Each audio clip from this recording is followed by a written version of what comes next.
Well, it won't come as a surprise to anyone that the digitalisation of indirect tax is at or near the top of many clients' agendas.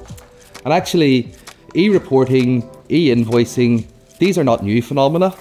We've had e-invoicing regimes in Brazil and in Italy for several years now. We've had e-reporting regimes in Norway and Spain.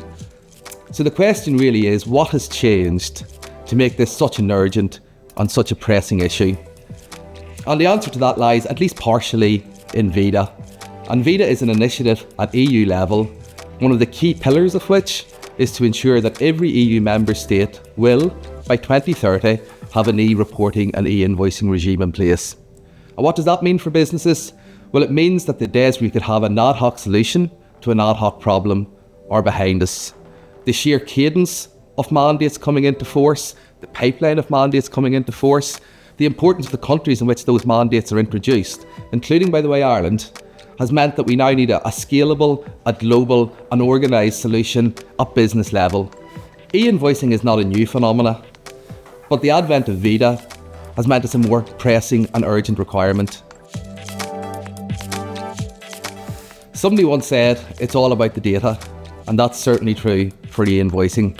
But the first step is to understand the requirements. What requirements apply to you? Where do they apply to you?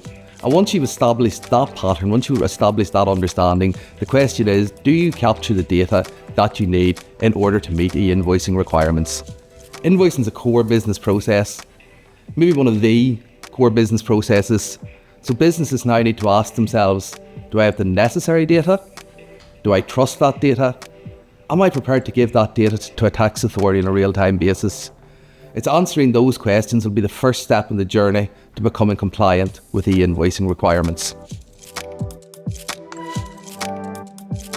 The first stage in assessing the impacts of e-invoicing really is understanding which requirements apply to you and when they're going to apply to you. That's fundamental.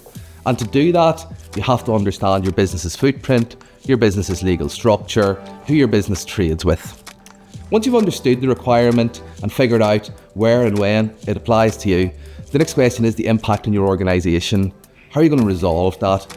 Who needs to be involved in order to get you to the solution that you need to meet these new requirements?